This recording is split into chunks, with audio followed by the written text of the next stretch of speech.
Messieurs, bonjour, bienvenue sur notre chaîne YouTube Rolex Légende. Aujourd'hui, j'accueille Thierry Gasquez, acteur de l'horlogerie en France, et Rémi Delassaussée, vendeur de montres, fondateur de la boutique Da Vinci Watches à Paris. Je suis Larry, fondateur de Rolex Légende, et je vous invite à nous suivre sur nos réseaux Instagram et Facebook. Messieurs, je vous laisse vous présenter. Thierry, à toi, dis-nous tout. Eh bien bonjour, alors Thierry Gasquez, j'ai 49 ans, cette année je vais avoir 50 ans, donc un chiffre rond, c'est-à-dire qu'il va falloir peut-être que je songe à ma prochaine montre. Et sinon à part ça, je suis fondateur de Passion Horlogère, donc Passion Horlogère qui est un média web, un site internet, à destination des passionnés et à destination aussi du grand public, parce que le but pour moi c'est de partager ma passion et d'amener un maximum de personnes à la connaissance horlogère de manière très large. Évidemment, Rolex fait partie des marques et des montres que j'aime. J'ai commencé par Rolex, donc c'est pour ça que j'ai aucun problème à partager ça avec vous aujourd'hui. Et merci beaucoup pour l'invitation. Eh ben, merci d'être parmi nous. Et Rémi, dis-nous tout. Donc Rémi Delassaussée, j'ai une boutique à Paris de montres modernes qui s'appelle Da Vinci Watches. Ça fait un peu plus de 15 ans que je suis dans l'horlogerie et que je vends des montres. Et j'ouvre prochainement un nouvel atelier d'horlogerie. Voilà. Et ton showroom qui vient d'ouvrir, magnifique. Exactement, nouvelle boutique au 17 rue Jean sur Mermoz. Instagram. Sur l'Instagram Da Vinci Watches Paris, tout à fait. Parfait. Donc vous l'avez compris, ce qui nous anime tous, c'est l'horlogerie. La montre, c'est bien sûr l'un des seuls bijoux de l'homme. C'est celui qui nous tient le plus à cœur. Moi, ce qui me tenait à cœur, c'est de mettre côte à côte, donc deux professionnels, l'un qui vend des montres et l'autre qui ne vend pas de montres, mais qui pour autant vit de l'horlogerie. Donc on va entrer dans le vif du sujet. Comme tout le monde le sait, Rolex excelle dans l'art du marketing depuis toujours. Comment voyez-vous, messieurs, l'avenir de la marque à long terme? Je te laisse commencer. Rémi. Donc on est sur une manufacture qui a plus de 100 ans, qui a explosé dans les années 70-80. On est aujourd'hui sur la manufacture numéro 1 au monde. On est sur une manufacture d'excellence, on est sur une pièce qui se veut à la fois tool watch, à la fois pièce de collection. Tout le monde parle de Rolex. On est sur, selon moi, la marque la plus connue au monde. Et est-ce que justement tu penses qu'ils vont rester sur leur piédestal? Il y a encore des... Il y a du travail, mais voilà, quand on voit les nouveautés Rolex, il suffit qu'on prenne par exemple une pièce emblématique comme la Submariner qui a été créée dans les années 50. Quand on voit la Submariner d'aujourd'hui et la Submariner des années 50, à part des évolutions avec des matériaux comme la lunette céramique, le verre saphir et la conception même par exemple de la boîte ou du bracelet avec un acier qui a quelque peu évolué, on est sur la même pièce. Le dessin, il est identique. Rolex, ce qui fait la puissance de Rolex, c'est d'avoir des pièces emblématiques. On ne peut pas dire ça de toutes les maisons. Quand je te parle de Rolex, on peut penser à la Submariner, à la Daytona ou autre. Quand on va parler de, par exemple, Audemars Piguet, on peut parler de la Royal Oak. Quand on parle de Patek Philippe, la Nautilus, mais toutes les manufactures n'ont pas une pièce emblématique. Chez Rolex, la puissance, c'est qu'il n'y a pas une pièce emblématique, c'est qu'on peut en citer plusieurs. Déjà, c'est assez extraordinaire. Pour une manufacture, d'avoir une pièce emblématique, c'est déjà très compliqué et c'est quasiment impossible. Rolex en a plusieurs et on est vraiment sur une montre qui est à la fois accessible de par son prix, parce que d'autres manufactures, il y a un moment où c'est un peu plus complexe. Et on est sur une pièce, tout le monde veut du Rolex et c'est ce qui fait la puissance du marketing de Rolex, c'est que c'est intemporel et que leur marketing depuis plus d'une vingtaine d'années, ça a été de dire que même s'il y a des pièces que vous voulez, vous ne pouvez pas les avoir forcément instantanément comme dans beaucoup de manufactures. Et ils vont réussir à faire perdurer ça dans le temps, tu penses? Pour le moment, ça fonctionne. On est en train de revenir sur un marché un petit peu plus normal. Je pense qu'on reparlera après un petit peu plus tard de l'évolution du marché. Oui. Mais aujourd'hui, on est sur un produit qui est toujours autant désiré. Il y a toujours des listes d'attente à rallonge sur beaucoup de références. Et on verra ce que ça va donner. Mais la puissance de Rolex, c'est d'arriver avec son marketing à créer vraiment de l'envie et les gens rebondir. Enfin, il y a beaucoup de gens qui vont critiquer, mais en général, c'est des gens qui n'ont pas eu les pièces qu'ils voulaient et donc qui sont passés du côté obscur en critiquant la manufacture. Mais au final, c'est des gens qui voulaient du Rolex. Et Thierry, alors dis-nous tout, qu'est-ce que tu vois à l'avenir? Alors moi j'ai une analyse qui va être complémentaire, mais non pas différente, parce que sur le produit, je suis proche de ce que dit Rémi. Mais au-delà de ça, moi je vais prendre un petit peu plus de recul, je vais parler plus de la marque. La marque a une puissance incroyable, c'est-à-dire qu'elle est numéro 1, et on sait que quand une marque est numéro 1, le plus difficile c'est de le rester. Or, elle est protégée par quelque chose, c'est son statut juridique. C'est une fondation. Le fait d'être une fondation, ça lui autorise du temps et ça lui autorise aussi des moyens. C'est-à-dire que tout ce qu'elle gagne, elle peut le réinjecter dans ses différentes stratégies.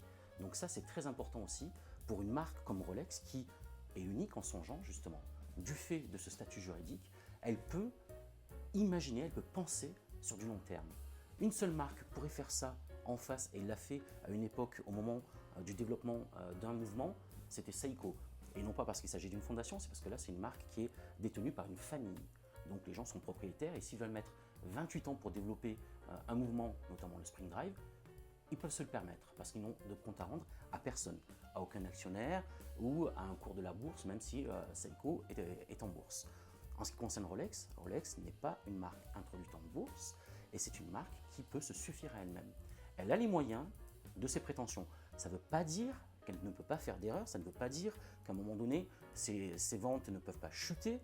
Ceci étant, on voit qu'ils sont vraiment staffés. Ils ont les meilleurs en matière de marketing, qui travaillent en toute discrétion, et derrière, leur politique, c'est quelque chose qui est pensé sur du moyen et du long terme. Donc je pense qu'ils sont à peu près à l'abri des erreurs. En tout C'est cas, des intéressant erreurs, des justement, précipitations. tu parles d'erreur. Tu penses que, vous deux, vous pensez que Rolex a déjà fait une erreur? Je sais pas, peut-être un mode... Tiens, par exemple, on pourrait parler de la Cellini. Est-ce que vous pensez que c'est une erreur ou c'est la seule Non, montre c'était un élégante choix qui- stratégique. Pas du tout, non. Rolex n'a jamais fait d'erreur selon vous? Alors, ce que nous, on peut estimer être une erreur, n'est pas forcément pour eux. Complètement. C'est pas parce que Cellini a moins bien fonctionné que d'autres collections. Ils savaient très bien, en produisant des montres plus classiques sur des montres plutôt sportives et des tool watch, qu'il y aurait beaucoup moins de pièces vendues. Mais c'est pour ça aussi qu'ils en ont produit beaucoup moins et qu'ils ont moins communiqué dessus. Bien sûr, et puis par rapport à quoi on compare? Si on compare par rapport à la production des montres professionnelles, évidemment, on peut estimer que c'est une erreur, mais ça se trouve, ils en faisaient peut-être 50 000 par an. Et il y a plein de manufactures qui aimeraient produire 50 000 montres par an. Donc c'est Et vrai ce que... fameux chiffre qui est un petit peu Voilà, secret donc d'ailleurs. ils en ont produit, ils ont proposé ça, et d'ailleurs, si ça avait été une erreur, ils auraient complètement arrêté tout ça. Ils ont arrêté la collection Cellini, cependant, il y en a 1908 aujourd'hui. 1908. Magnifique. Donc il y a toujours une proposition de montres classiques de la part de Rolex.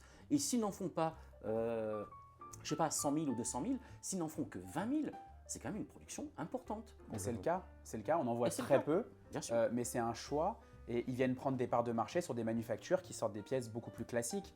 Mais c'est pas c'est pas leur objectif. Moi, je pense pas qu'ils fassent d'erreur. Je pense qu'aujourd'hui, Rolex, en fait, il y a suffisamment de monde derrière, tout est suffisamment réfléchi. En fait, une décision chez Rolex, c'est pas comme des entreprises familiales où on va prendre une décision et il y aura une commercialisation qui va être quelques mois après. Tout ce qui sort aujourd'hui, c'est des décisions qui ont été prises des années en avance. Complètement, mûrement réfléchi. Ouais. Exactement. Donc, je pense pas que Rolex fasse beaucoup d'erreurs. Leur richesse, justement, c'est ce temps qu'ils s'accordent. Et c'est pour ça qu'on voit des pièces évoluer. C'est pour ça que parfois, nous, quand on est amateur ou collectionneur, il y a une date anniversaire, on se dit, tiens, ils vont nous sortir quelque chose. Par exemple, pour l'anniversaire de la Daytona, ils vont et puis d'un coup, pouf, ça retombe. Non, ils ne sont pas là-dedans. Ils sont pas là-dedans. Ils sont sur le temps long.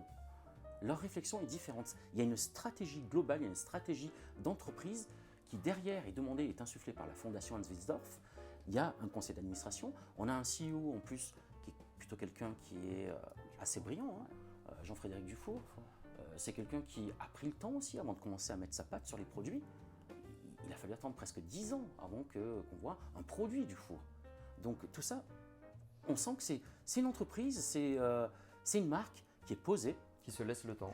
Elle se laisse le temps et surtout Alors, la raison pourquoi? Parce que le plus difficile, souvent, c'est d'arriver d'être au top, d'être numéro 1, mais derrière, de se maintenir, ça c'est encore bien plus compliqué. Et pour ça, il faut s'autoriser du temps. Pour ça, il faut faire preuve de beaucoup d'humilité. Il faut énormément observer le marché et anticiper le marché. Et là-dedans, Rolex, ça reste encore les meilleurs, tout simplement. Ça reste les meilleurs, Rémi? Clairement. Ouais.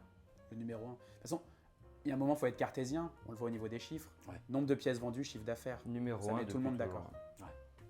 Écoutez, alors nous, on a pu constater sur notre Instagram professionnel, bon, nous vendons beaucoup de montres, et surtout à des primo-accédants. Et la question qui revient très souvent, c'est quelle est la meilleure Rolex pour commencer une belle collection selon vous? La toute première. Alors si tu me laisses commencer, moi je dis d'entrée, il faut commencer par quelque chose qui va être simple et efficace, c'est la Datejust. Pourtant, c'est pas du tout celle par laquelle j'ai commencé. Alors après, ça dépend. Il faut s'écouter, hein. Coup de cœur. Si tu as un coup de cœur pour une pièce, quelle qu'elle soit, c'est très bien. Alors Mais ça, sinon- ça, je pense que c'est le plus important, c'est effectivement Évidemment. de se faire plaisir. Mais Moi, de j'allais manière pas dire la rationnelle, Datejust, une mais je pense Datejust, qu'il faut, ouais. mais tu peux la porter dans toutes les circonstances. Et c'est une montre qui existe depuis 1945. Et tu es tranquille. Tu es tranquille. Aujourd'hui, elle existe en plusieurs diamètres. Mais la 36, pour moi, c'est la montre parfaite. C'est vrai que c'est celle qui a le plus On de est config- monté de à 41. configuration. Il y a eu des modes avec des montres plus petites dans les années peut-être 50, 60, etc. Mais la 36 aujourd'hui, et puis la Datejust, tu l'as avec lunettes cannelées, lunettes lisses, bracelet jubilé, bracelet oyster. Enfin, ça peut s'adapter à toutes tes tenues, à tous les rythmes de vie. Donc pour moi, c'est idéal. S'il devait y en avoir qu'une, ce serait celle-là. Et pourtant, encore une fois, comme je le dis, c'est pas du tout celle par laquelle j'ai commencé. Mais de manière rationnelle, je dirais celle-ci. Rémi, Rémi. Moi, en fait, c'est simple. J'ai toute la journée des gens qui m'appellent pour leur première Rolex. Mhm. Donc, je dois les conseiller et c'est vraiment, entre autres, moi, je conseille 2 Donc pièces. cette question revient également souvent Mais- avec les clients. Toute la journée, les clients me demandent à votre avis, ma première Rolex, est-ce que je devrais prendre, etc. Et moi, je les oriente vers 2 pièces parce qu'en fait, on va parler plutôt de, comme tu viens de le dire, de coup de cœur. Ouais. La Datejust est pour moi une montre qui est un peu plus chic, un peu plus habillée. Et sinon, je vais conseiller la Submariner également parce que beaucoup de gens ont commencé par la Submariner. Moi, je C'est une conseille pièce également la Submariner. qui est totalement intemporelle. On est sur quelque chose de plus sport.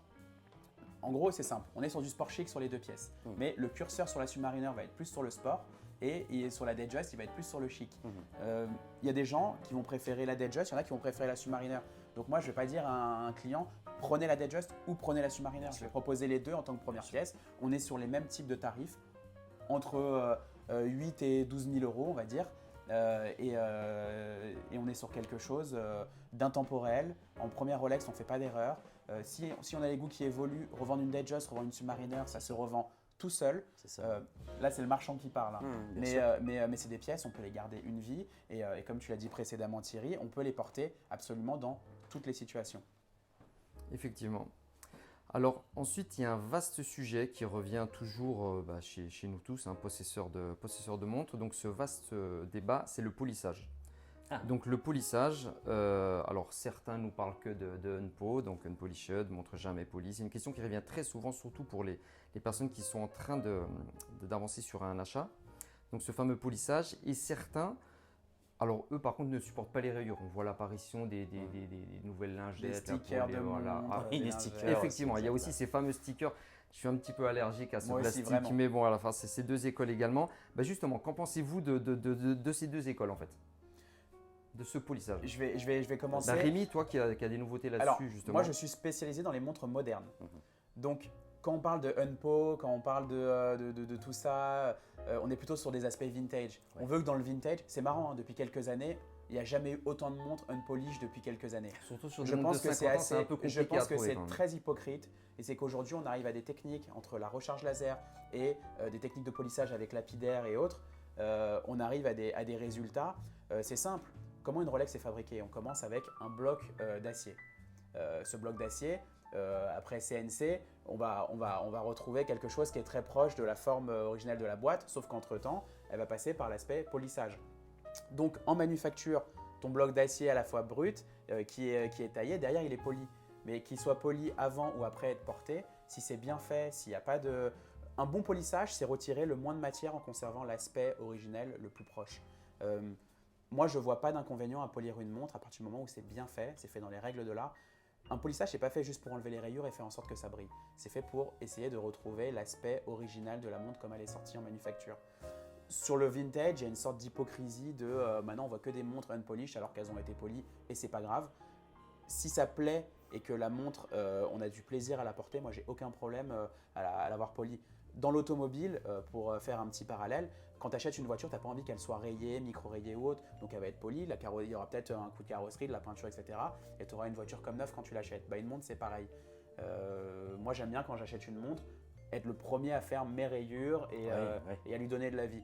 Après, sur du vintage des années 50, je comprends qu'il y ait des gens, des montres des années 50, 60, 70, 80, qui se disent « Ok, elle a eu une histoire, j'achète une patine, etc. etc. » C'est deux salles, deux ambiances. Et d'ailleurs, il faut savoir que certaines montres vintage qui sont des véritables unpo, mais qui ont été portées, on voit un arrondi sur la corne avec de l'usure qui effectivement ne respecte pas le chanfrein, et pourtant elle n'a pas été polie et elle a besoin de ça, pas forcément pour retirer les micro-rayures, mais pour retrouver effectivement une belle corne. Quand tu portes une montre neuve, et que ta chemise vient juste frotter ou ton vêtement dessus, bah, directement, au bout de quelques mois ou quelques années, ça va commencer à arrondir un tout petit peu, à micro-rayer, une petite patine.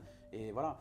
Mais moi, je suis absolument pas contre le polissage dans la mesure où il est très bien fait. C'est pour ça que je suis en train d'ouvrir d'ailleurs un nouvel atelier de polissage qui va être vraiment spécialisé en polissage haut de gamme. Qui va se situer donc à côté de ton… Collé à la boutique actuelle. Aujourd'hui, en fait, j'ai été très déçu en donnant des pièces à des manufactures directement, que ce soit chez Rolex, chez Patek, chez Audemars, etc. Il suffit de tomber sur l'apprenti ou le gars qui n'a pas vraiment le temps ou qui est mal luné et on se retrouve avec une pièce qui a été un peu abîmée, on va dire. Et donc maintenant, je veux plus sous-traiter, je veux faire ça chez moi et du mieux que je peux et sans contrainte de temps et financière. Donc ça arrive alors, ça arrive là, c'est en cours. Très bien. Qu'est-ce que tu en dis, toi, Thierry? De toute façon, jusqu'à présent, on est d'accord. On va être d'accord sur beaucoup de sujets dans tous les cas. Hein. Pour moi, c'est juste une question de choix. En fait, ça dépend. Si tu veux avoir une montre qui est NOS, New Old Stock, donc qui est neuve, alors on peut en parler parce que c'est un vrai débat, ce New Old Stock. Bien sûr. Personnellement, ça peut exister. Ça m'irrite un peu parce que c'est des montres qui sont destinées à retourner dans un coffre. Je veux dire, la personne qui surpaye une montre New Old Stock, si elle la destique et elle la porte, est-ce qu'il y a vraiment un intérêt à acheter une NOS si on va la porter? Voilà, si on veut être le premier, alors moi je connais un collectionneur japonais, lui il veut toutes ses montres, il faut qu'elles soient neuves ou NOS et derrière il les met sous vide parce que il est collectionneur et c'est sa manière de collectionner. Il ne les porte pas, lui. Bien sûr que non, il ne les porte pas. C'est le petit problème que j'ai avec le NOS, c'est que pour moi, c'est destiné à ne pas être porté. C'est des pièces de collection. Quoi. Ouais, c'est des pièces de collection. C'est la puissance, par exemple, de Rolex. Ouais, bien sûr. Aujourd'hui, il y a des gens qui veulent des Rolex pour simplement avoir l'objet. Ils veulent le posséder. Ils veulent le posséder, ils veulent pas forcément le porter. Comme des gens ont des tableaux de maître qui se trouvent dans des coffres à la banque. Ils ne vont pas les afficher chez eux. Donc c'est juste pour pouvoir les posséder. Ce sont des collectionneurs. En fait, la collection n'a rien de rationnel. C'est passionnel. Donc c'est quelqu'un qui a une passion et derrière, il va la traduire à sa façon. Donc c'est pour ça que moi, je suis hyper respectueux parce qu'à partir du moment… C'est très simple pour moi. À partir du moment où tu achètes une pièce, tu en es le propriétaire, tu en fais ce que tu veux. Si tu veux faire des compressions de César avec, tu fais des compressions de César. Tu es propriétaire, tu en fais ce que tu veux. Si derrière, tu veux la faire customiser par n'importe quel gars qui va customiser, c'est ton droit, elle t'appartient. Donc tu fais ce que tu veux. Et pour cela, ta recherche, elle doit être dans le sens de ce que tu aimes. Donc si tu veux une montre qui n'a pas été polie, tu recherches. S'il y a une proposition et qu'elle te convient, très bien. Le tout, c'est de ne pas se faire avoir, comme tu disais justement. Alors là, si tu n'es pas spécialiste, va-t'en vérifier, va-t'en trouver. C'est quasi impossible. Et même il y a des spécialistes qui se cassent les dents parce qu'avec justement la recharge laser, avec des procédés aussi de polissage où derrière on va te faire une usure justement qui va être artificielle. Bon, mais là ça devient compliqué. Et pourquoi est-ce qu'il y a toutes ces tricheries? Parce qu'il y a des enjeux financiers, tout simplement. Donc moi, c'est simple. Moi je sais que j'ai jamais été très intéressé par les montres vintage. J'ai toujours acheté mes montres neuves et elles sont devenues ou elles deviendront vintage par le fait de les porter, tout simplement. Et mes enfants auront des montres vintage ou pas, ou un jour peut-être que je les vendrai, je ne sais pas, peu importe. Mais moi j'aime que mes montres portent les stigmates de ma vie. On y viendra, mais malheureusement on connaît tous la complexité d'acheter notre Rolex en boutique neuve. Aujourd'hui, ça c'est récent. Ça date de 2018. Hein. Avant 2018, les marchands, en tout cas dans mon métier, on achetait, on avait des remises de 10, 20, 30% sur beaucoup de pièces. La plupart étaient disponibles. Je peux t'assurer qu'avant 2018… Il n'y a que la Daytona, tu attendais quoi, 6 mois peut-être? Daytona, ouais, c'est ça. T'attendais 6 mois. Toutes les Submariner, tu avais des Hulk en vitrine, des GMT noirs. Les Daytona dans les années 2000 étaient dispo. Enfin, la mienne est restée 3 ans en boutique. Hein. Elle est canadienne et une série de 2003. Donc c'est plus sur les 2000, entre 2005 et 2010, ça commençait à être un petit peu compliqué. C'est vrai que c'est vraiment quelque chose que les gens doivent comprendre. C'est que nous, on a connu les montres avant. Ma première Submariner, je crois que j'avais payé 2500 €. On a connu avant. Moi, je passais même pas la porte des boutiques, parce que de toute façon, elles étaient moins chères d'occasion. On parlait tout à l'heure, quelque chose qui… Selon vous, ça peut revenir? On est en train d'y revenir. Oui. Mais on le voit, regarde le nombre au moment où on se parle, donc il y a de moins en moins de références chez Rolex au niveau du catalogue, parce qu'en fait, il y a eu des augmentations de prix et le marché est redescendu. Donc là, il y a pas mal de références, ça s'est croisé. L'or a pris 14% il y a quelques mois. La quasi-totalité de la collection Rolex en or est plus intéressante sur le marché gris que chez Rolex. tous les gens qui m'appellent toute la journée pour me dire on m'a proposé tel Daytona, tel D-Date, tel Skydoodler ou autre, est-ce que c'est intéressant? Je leur dis instantanément non, ce n'est plus intéressant. Ils vont pas aller en boutique, la sortir et me la revendre en gagnant leur vie. Si Rolex vous appelle, si on vous la propose, c'est que c'est un petit peu moins intéressant. Pas forcément. Si tu t'es mis sur liste depuis X années, où il y a un moment où il continue à y avoir des pièces, je pense que ça continue à être intéressant, bien sûr, sur tout ce qui est Daytona acier, Submariner acier, GMT en acier, et certaines références en or avec des cadrans, par exemple verts ou des choses comme ça. Et encore, voilà. Mais il y a beaucoup de pays actuellement, là en Asie, on est à 10-15% de remise sur beaucoup de pièces en or. Après, c'est une question de démarche. Hein.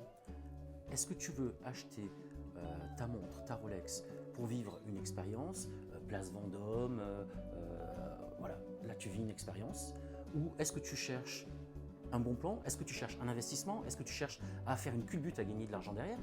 C'est une question de démarche. Alors cette fameuse expérience, on en parlait tout à l'heure avec Rémi, qui a ouvert une nouvelle boutique. C'est pour ça que là c'est intéressant. Incroyable, voilà, sa boutique, magnifique. Dans un univers qui est vraiment intéressant. Est-ce que l'expérience du neuf en AD Rolex a perdu de sa superbe selon vous? Oui. Moi j'ai vu clairement des membres acheter des montres et ils n'ont même pas bu le café, ils n'ont même pas bu le champagne. Mais c'est exactement ça. À l'époque, tu allais acheter une montre place Vendôme chez Rolex, on t'offrait effectivement le minimum un café, le champagne quand tu achetais ta montre, tu avais une goodies, il y avait une vraie expérience. Aujourd'hui, on a l'impression que quand on va acheter une montre, c'est limite eux qui nous rendent service. J'ai des clients qui sont allés acheter des montres et qui ont dû faire des cadeaux. J'ai des clients qui ont dû faire des cadeaux. Enfin, c'est pas qu'ils ont dû, mais ils se sentaient presque redevables pour remercier le vendeur de leur avoir vendu une montre. Mais on marche sur la tête. Il y a eu un petit peu un renversement des valeurs. C'est la magie Rolex. Et ça, c'est depuis 2018. C'est-à-dire qu'à un moment donné, il y a eu une telle demande. Quand la demande a dépassé l'offre, il est vrai que le rapport de force a été inversé. Comme tu disais très justement, moi j'ai connu aussi en tant que client où quand j'arrivais, j'allais acheter ma montre, j'avais de la remise. Aujourd'hui, il faut que je remercie. Ouais. Mais encore une fois, c'est tout ça, à un moment donné, ça ne fait qu'évoluer, ça ne fait que bouger. C'est-à-dire que ça risque de se renverser et on va revenir à quelque chose qui pour moi est normal. C'est-à-dire que tu vas avoir des pièces neuves que tu vas trouver chez des détaillants qui, eux, vont faire leur vrai métier, c'est-à-dire le métier de prescripteur, donc t'aider en termes de conseils, c'est-à-dire qu'ils vont t'accueillir, ils vont te faire vivre une expérience, parce que le luxe, c'est ça, le luxe c'est quoi? C'est pas la montre, le luxe c'est l'expérience, c'est tout ce qui va autour. La montre y participe bien entendu, mais pour moi, il est important de vivre une réelle expérience. C'est vrai que quand tu arrives, si on te la file vite fait sur le bord d'un bureau, en te disant bon allez hop on passe la carte et merci, au revoir quoi, merci, c'est à vous de me dire merci, moi le gars j'y vais plus. Hein. Et le gars, c'est un mauvais vendeur. Mais parce qu'il est conditionné depuis 2018. Avant ça, ça n'existait pas. Donc, tout ça, ça va changer. Parce qu'à un moment donné, eux aussi, ils vont comprendre, ils vont faire différemment. Parce que si les gens cherchent une expérience et qu'ils ont une meilleure expérience chez Rémi, il va falloir qu'il y ait une réelle remise en question. Effectivement. Rémi, la différence, c'est qu'il a monté sa boîte, c'est un passionné. Il fait ça par passion.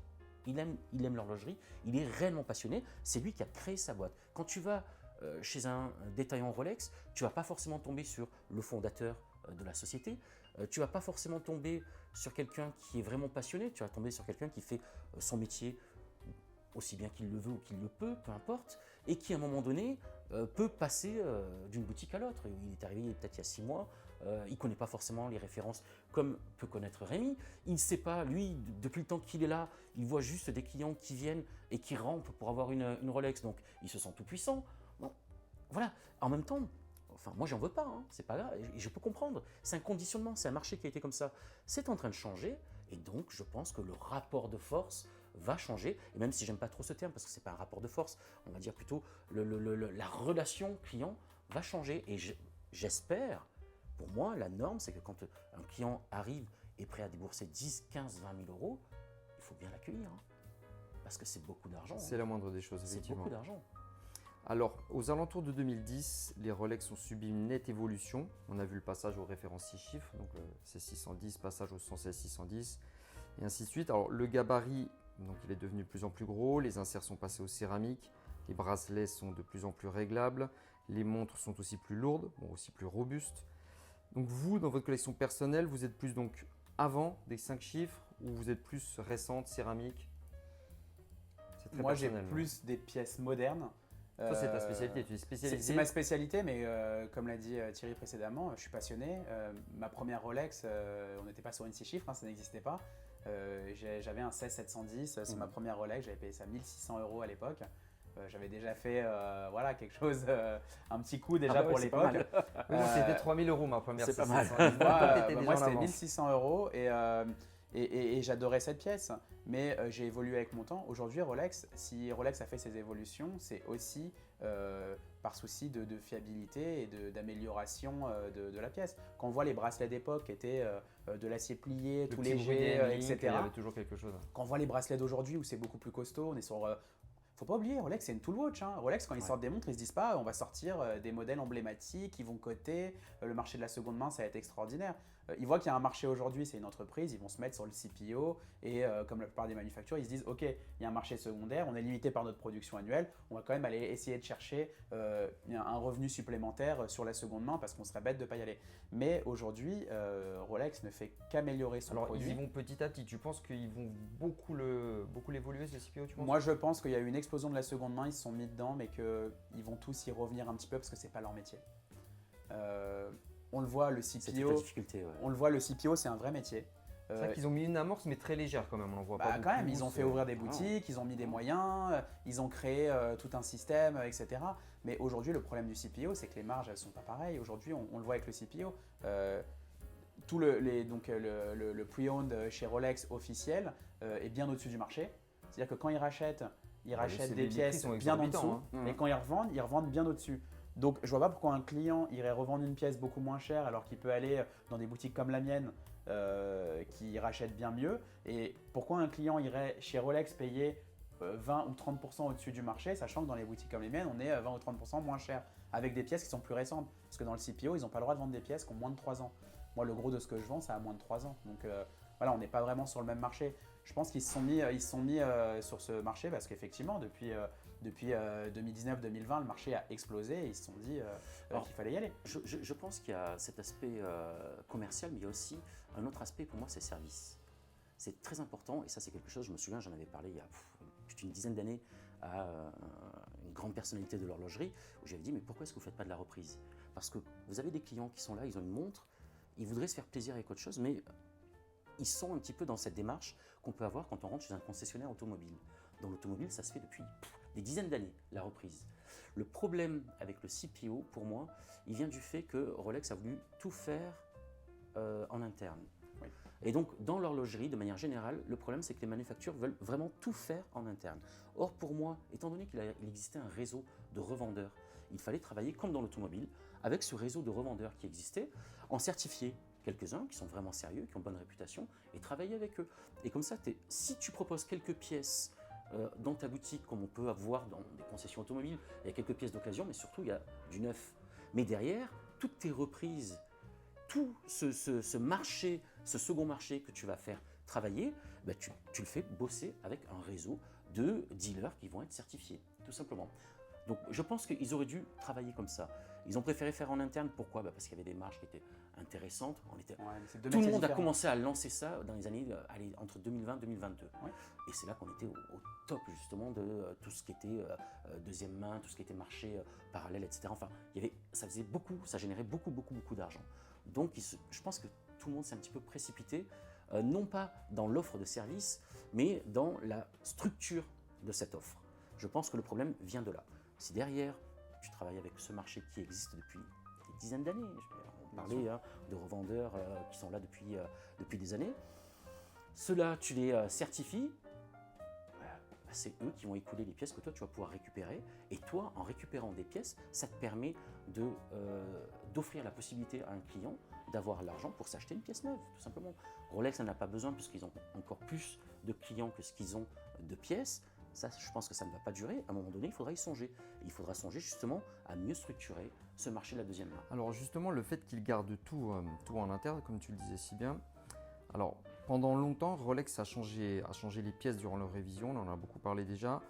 Alors, beaucoup de clients se sont retrouvés avec des montres en tritium, avec des aiguilles en Luminova, à leur grande surprise, des cadrans changés. Aujourd'hui, même une personne qui veut changer l'insert de sa C710, de sa GMT, la boutique va refuser de lui rendre son insert d'origine. Le service après-vente donc évolue.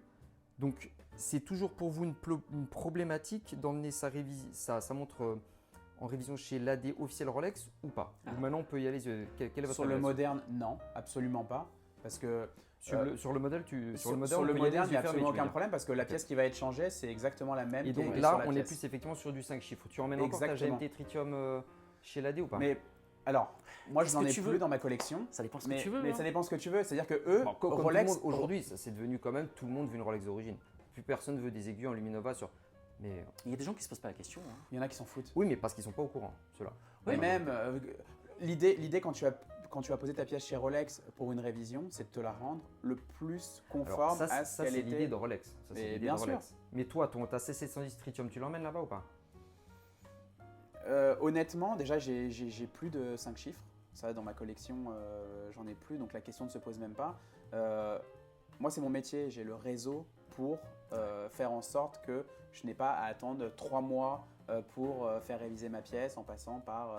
et puis, comme je ne revends pas mes pièces personnelles, j'ai pas besoin Enfin, forcément quand je te de la demande ton avis garantie à toi, je veux Rolex. dire, voilà, est-ce que tes clients qui ont des 55-13, voilà, est-ce que c'est encore risqué De toutes les façons, aujourd'hui, quand tu poses sur 5513, elle est censée partir en Suisse, elle est plus faite chez l'AD voilà. du coin. Ils avaient un département vintage, je crois, qui avait ouvert concernant ces révisions, non? Ça a vu le jour, ça, non? Il y a En des Suisse départements historiques, bien sûr. Oui, il y a donc, bien sûr. Et donc, Mais c'est quoi les c'est retours très qu'on a cher là-dessus? et alors c'est très long et très cher. C'est-à-dire qu'aujourd'hui, il y a des pièces, elles peuvent mettre 1 an ou 2 à revenir de chez Rolex. Et donc Effectivement, là, ils la vont changer philosophie des de ce pièces. département, c'est quoi? C'est justement de garder le maximum d'origine? Il y a une différence de philosophie avec le département vintage ou... Bah, ça dépend sur qui tu tombes. Le vrai problème, tout ça, c'est qu'il y a l'aspect humain derrière. C'est-à-dire que tu peux tomber sur l'horloger qui va faire le nécessaire. En fait, la vraie problématique à donner ta pièce chez un AD ou chez Rolex, c'est que tu ne sais pas par quel chemin elle va passer, qui est-ce qui va s'en occuper, qu'est-ce qui va être changé. À l'époque, il y avait des options, changement cadran, oui, non, aiguille, oui, non. Aujourd'hui, ils ne posent plus la question, c'est révision, point. En fait, ils ont essayé de normer un petit peu Donc ça n'a la pas chose. évolué tant que ça, alors, tu veux dire alors. On verra encore des Bah 55, si, mais en fait c'est une problématique que certains collectionneurs ont mis en avant, certains marchands ont mis en avant. Je ne vais pas citer les noms, mais on sait de qui on parle.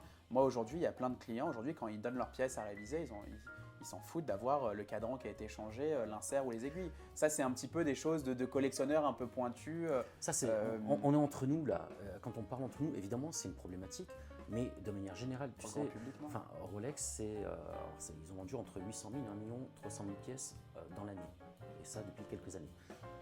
Je peux t'assurer que sur ce 1,3 million de personnes, 90%, ils se sont achetés une Rolex. Même peut-être plus. Et même plus, sans doute plus.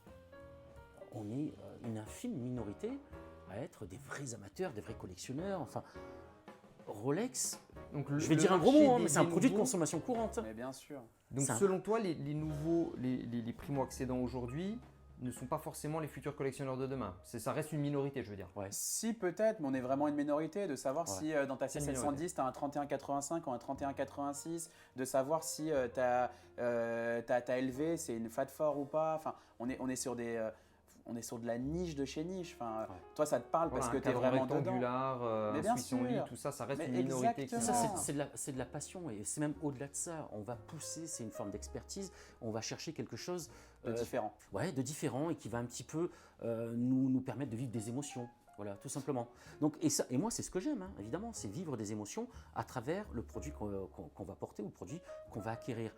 Mais au-delà de ça, Rolex, il faut voir, c'est une marque industrielle. Mais bien sûr. C'est un produit industriel. On essaye de trouver des particularités, de rendre unique un produit qui a été produit de façon industrielle, En comme vient de le dire Exactement, Thierry. Donc, on essaye à chaque fois de dire ah tiens, le fit il est différent, le cadran il y a une petite erreur, ah tiens la lunette elle est comme ci, c'est plus clair, c'est plus foncé, il y a tel marquage. Faut pas oublier hein, sur les cadrans, il y avait différents sous-traitants qui produisaient pour Rolex et donc il y en a un qui avait un marquage qu'on va appeler le MK1, d'autres le MK2 parce qu'ils ont pris tel sous-traitant dans un premier temps, puis un autre dans un second temps. Mais c'est encore le cas aujourd'hui. Rolex sous-traite énormément de choses, de moins en moins parce que De moins ça en a moins, pris ils ont tellement quasiment d'ampleur. tout racheté hein, en termes de... Oui, non, mais ils ont racheté des maisons, mais ça reste des entreprises externes et c'est pas parce qu'ils en sont propriétaires sur le papier, ça reste des productions externes. Et aujourd'hui, chez Rolex encore, il doit y avoir différentes maisons qui vont fabriquer. Par exemple, j'ai un exemple encore il n'y a pas longtemps, un client à qui je vends une pièce qui me dit ah mais l'écrin que j'ai reçu chez Rolex, il est un peu différent, le marquage, etc. Je leur dis oui, mais Rolex, il doit avoir 2 ou 3 sous-traitants qui fabriquent les écrins et donc les marquages à chaud à l'intérieur, les On finitions. a vu de piètre qualité sur l'intérieur de la boîte, effectivement. Ouais, mais c'est pas évidemment. forcément des fausses. Hein. Moi, j'ai des exemples où il y en a qui sortent de chez Rolex directement en première main et elles ont différentes qualités et c'est simplement parce qu'il y a des fournisseurs différents. Alors c'est devenu rare. Est-ce qu'on Il y est a du encore volume. au top Il de la faut qualité? vraiment, il faut vraiment avoir dans son esprit qu'il y a énormément de volume. C'est gros, c'est gros.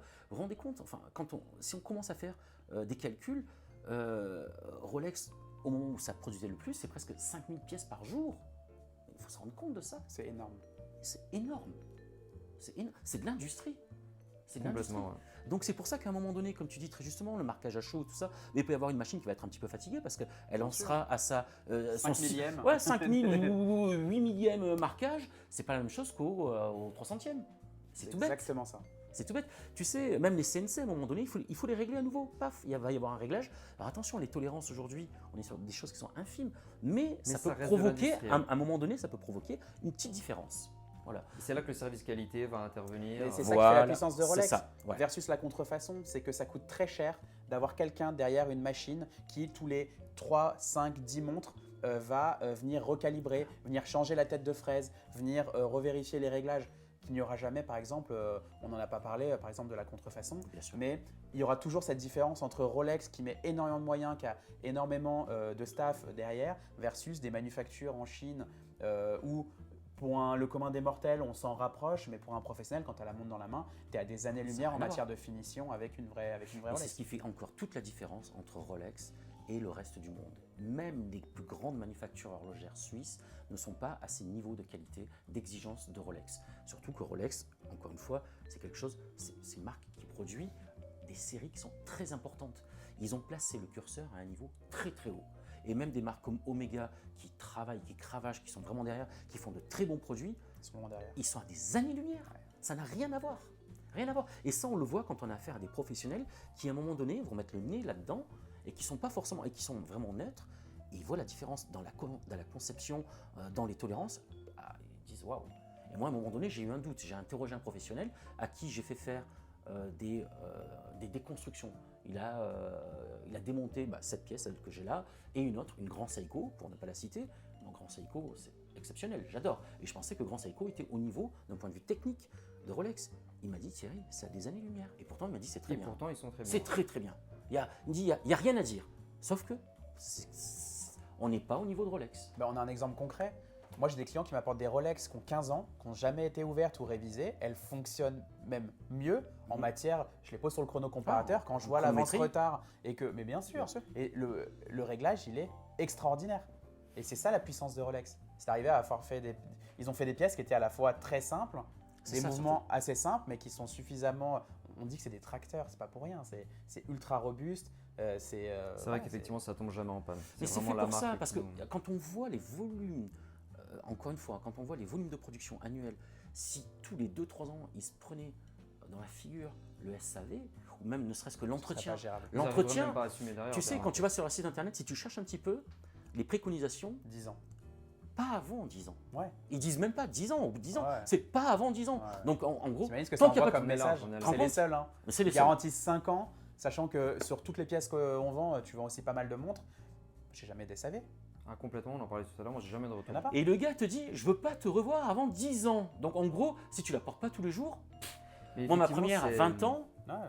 Mais c'est intéressant ce Tu que l'as tu jamais disais fait, parce jamais. que la qualité est, de par le nombre de montres est nécessaire parce qu'ils ne pourraient même pas gérer les retours si toutefois il y en avait. ben, il- Donc, Il pourrait, mais peut c'est mal toujours. vu. de pièces même. ben non, il n'y a pas d'intérêt. Même si tout est fait à un moment donné pour gagner un petit peu d'argent sur le SAV, les marges n'ont rien à voir avec la vente d'une montre. Non. Donc ils préfèrent vendre des montres plutôt que les réparer. Donc pour ça, on va fiabiliser, on va on va investir en recherche et développement, on va investir dans la fiabilisation du produit. Et derrière, comme ça, on ne va plus en entendre parler avant 10, 20, 30, 50 ans. Évidemment, il y a toujours des accidents, il peut toujours y avoir un problème sur une série, parce qu'encore une fois, comme on disait, c'est de l'industrie, donc il peut y avoir une machine, une tête il y a de d'une l'humain fraise, derrière. et il y a de l'humain. Donc il peut toujours y avoir, mais ça reste la marge. Donc en fait, il faut toujours voir, pour eux, il y a la norme et l'exception.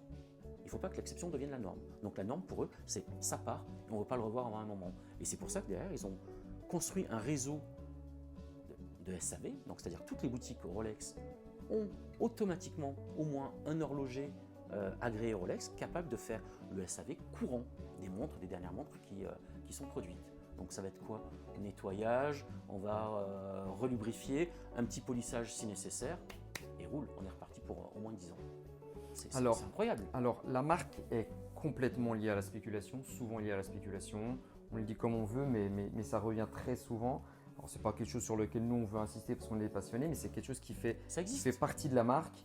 Et alors, un aspect de l'horlogerie qui, bon, forcément, c'est en rapport avec le fait qu'on ne puisse pas les acheter neuves, avec le fait que même les pièces vintage qui sont en super état ont une forte demande.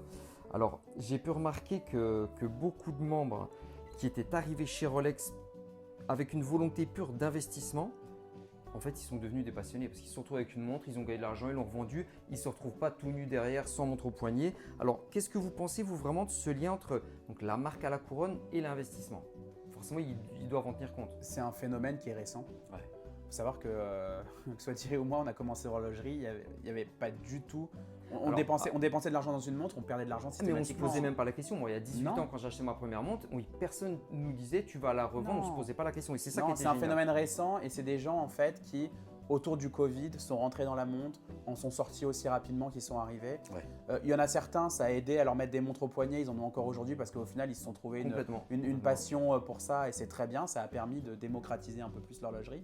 Sachant que c'était déjà quelque chose, l'homme porte des montres depuis toujours et voilà, maintenant, on est, l'aspect spéculateur chez Rolex ou dans l'horlogerie en général, il est très récent et je pense que c'est un phénomène de passage.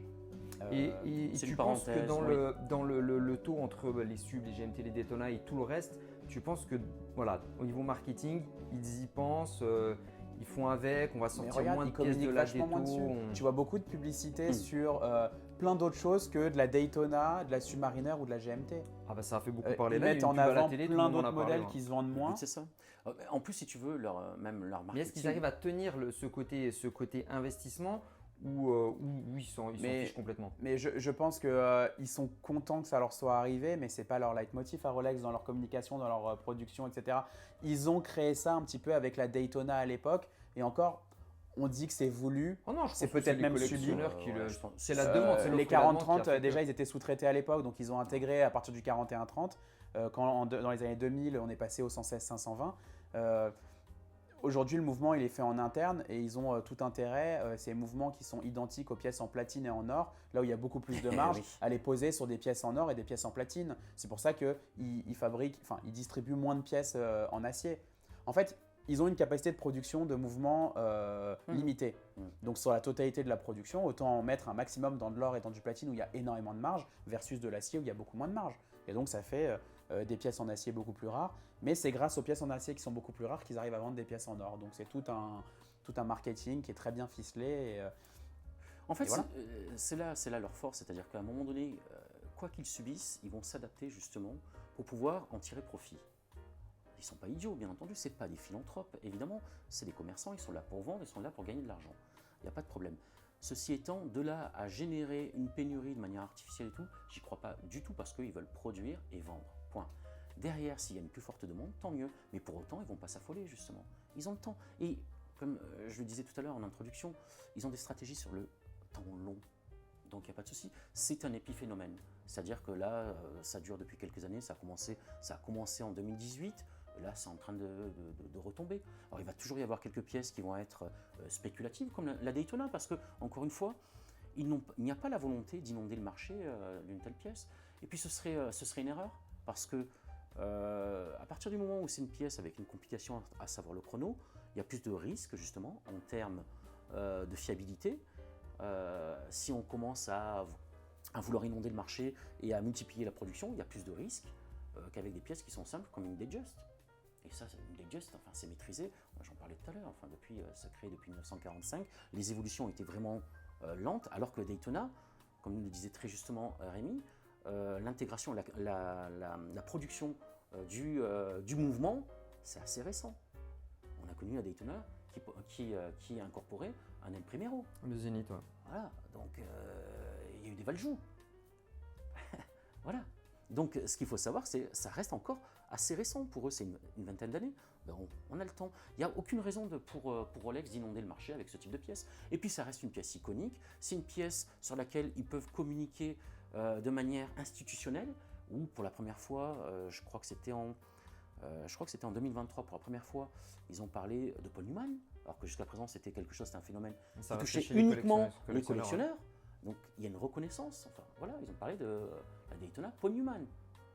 Ils ont du mal, ils choisissent vraiment bien leurs icônes d'ailleurs. C'est vrai que pour être l'égérie de Rolex, il faut vraiment être quelqu'un de Ils ont fait parfait, rentrer de- Leonardo DiCaprio dernièrement. Là, on l'a vu dans la dernière pub, effectivement. Ouais.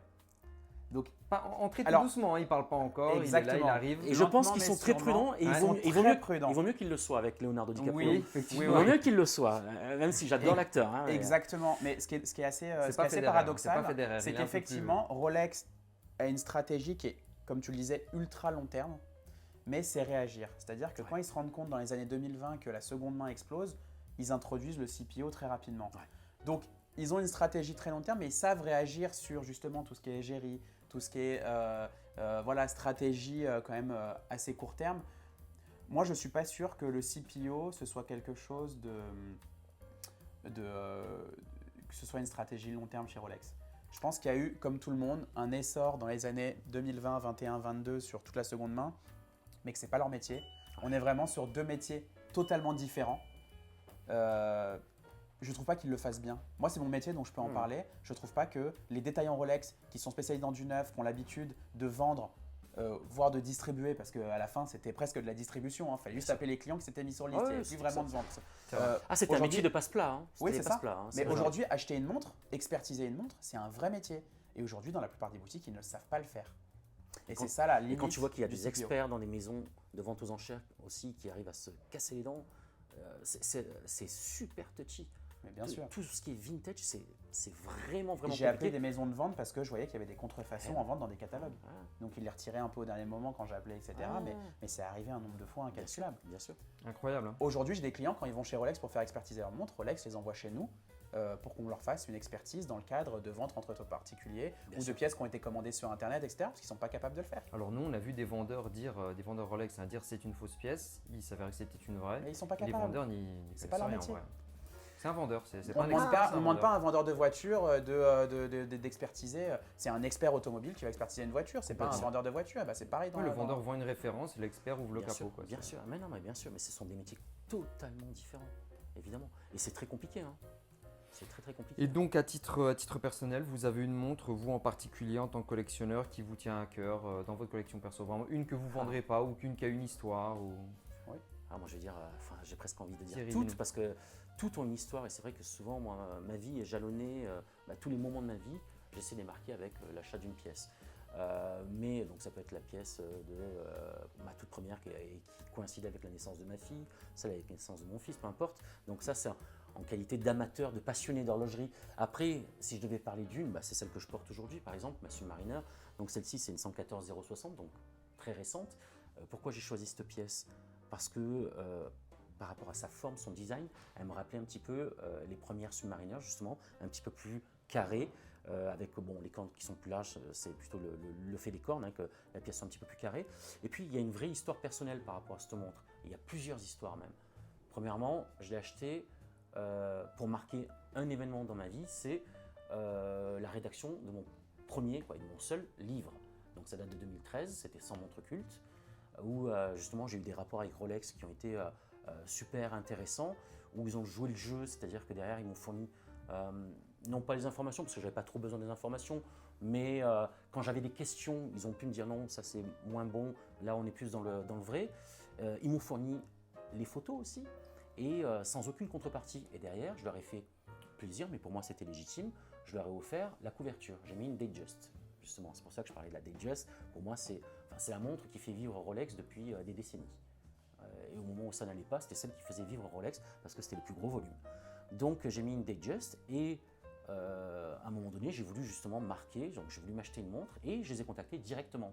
Au lieu de passer par mon AD habituel, ils m'ont dit avec plaisir, on va te vendre ta montre et si tu veux, donc là j'ai tous les échanges, toutes les traces, on va t'offrir quelque chose, c'est la gravure. Ce qui ne se faisait pas trop à l'époque, je te parle de Déjà, 2013, parce qu'ils venaient en fait de recevoir une nouvelle graveuse laser ici à Paris, donc c'est M. Schaffer, Ouais, bien sûr. qui a dit on va vous offrir la gravure derrière. Donc il y a mes initiales et mon logo, Passion Horlogère, derrière. Et puis derrière, il y a eu plein d'autres histoires, ce que j'ai évoqué tout à l'heure, la déconstruction avec Peter Spickmarin, donc The Naked Watchmaker, qui avait ce projet, mais il n'avait pas beaucoup de montres sous la main. Personne ne voulait trop lui en donner. Je dis écoute, si tu veux vraiment faire le buzz, commence par une Rolex. Il me dit mais je n'en ai pas, il n'a pas de Rolex. Je dis, tiens, j'ai filé, on était au SIHH, je lui laisse ma montre, je lui dis écoute, tu me la rendras. Il me l'a rendue peut-être 6 mois après, mais il a complètement déconstruite et c'est ce qui a lancé son site internet The Naked Watchmaker, où on la voit complètement désossée. Et donc c'est intéressant aussi de voir sa montre complètement désossée. Donc en plus, je peux dire qu'elle a été révisée par un horloger de haut niveau. C'est vrai qu'on n'a pas l'occasion de voir Voilà. ça. Et dernière anecdote, tout simplement, c'est un copain que j'ai retrouvé sur les réseaux sociaux à partir de la photo de cette montre. Donc quand j'ai reçu cette montre, avant de la porter, je l'ai envoyé à un copain qui est photographe, donc Jacques Olivier. Il m'a fait une photo qui est magnifique et elle a plu il n'y a pas longtemps là, à un copain qui est tombé dessus, mais un copain, il y a 40 ans, on n'avait plus trop de relations depuis l'époque où on jouait au rugby ensemble. Et il a un passe-temps, il fait comment ça s'appelle ? La chantournelle dentelle, ou je ne sais plus, non, du chantournage dentelle. C'est-à-dire qu'il prend des plaques de bois ou de contreplaqué et avec une scie à fil, il va redessiner à partir d'une photo. Et donc il m'a fait cette montre et ça m'a permis donc de reprendre contact avec lui. Donc c'est pour ça que cette montre pour moi, voilà, Sublime, elle participe un petit sublime. peu. Une vraie histoire. Ouais, il y a plein d'histoires et c'est ce que j'aime dans l'horlogerie. Donc c'est pour ça que voilà, j'en parle aujourd'hui. Et là encore une fois, c'est celle sur laquelle je teste le Watch Lock de Sébastien Bonomo qui empêche justement le J'ai eu l'occasion de le par rencontrer à ruse, des etc. événements. Voilà. Donc du coup, je teste. Donc cette montre, c'est peut-être la dernière que je vendrai quoi. Je voudrais pas m'en séparer. Voilà. Je voudrais l'emporter. Toutes les autres, il y a celle de la naissance de mon fils Alira, à mon fils, celle de la naissance de ma fille, celle de mon mariage que je revendrai puisque je viens de divorcer, celle de mon divorce que je vais garder. Enfin bon, voilà, c'est ça. Très bien. C'est des pages de ma vie, tout simplement. Et toi, Rémi, il y en a une qui sort du lot ou Moi, non, sur une tu- Rolex, j'ai ma montre de mariage. Je suis marié en 2015, je l'ai acheté en 2014. Enfin, ma femme me l'a offert en Donc c'est 2014. quoi, dis-nous Ah C'est ouais. une Sidouler 4000. D'accord. Donc, on est sur une pièce qui a été produite de 2014 à 2016. On est sur un 40 mm, donc celle qui est juste avant la Sidouler 43. Cadran mat, pas de loupe, petite valve à hélium. On est sur une pièce, pareil, que moi j'ai fait graver, Ouais. pas laser, mais graver main. Ah ouais, bien ça. Ouais. Donc j'ai fait graver les initiales et la date de la demande en mariage au dos. Et c'est une montre, bien sûr, elle est gravée main, je la vendrai jamais. Magnifique. Et j'adore cette montre. Je la mets pas super souvent parce qu'en fait, comme j'ai pas mal de montres, il faut que ça tourne, etc. Ouais, bien sûr. J'aimerais la mettre plus, mais Mais une vraie montre de garde qui restera. je la vendrai jamais. Écoutez, messieurs, merci beaucoup. Un grand merci à vous. Ouais, merci à toi. Merci à Thierry, toi. Rémi, un grand merci. Merci d'avoir partagé votre passion de la marque Rolex avec nos abonnés. Et merci de faire partie de la grande famille des légendes. Donc c'était un vrai plaisir de vous recevoir. Encore une fois, les légendes, n'hésitez pas à nous suivre sur nos réseaux sociaux Instagram et Facebook. Abonnez-vous à notre chaîne YouTube. Rejoignez-nous sur Insta pour les achats montres et sur Facebook pour partager des conseils, des informations avec tous nos membres. Merci. Merci beaucoup.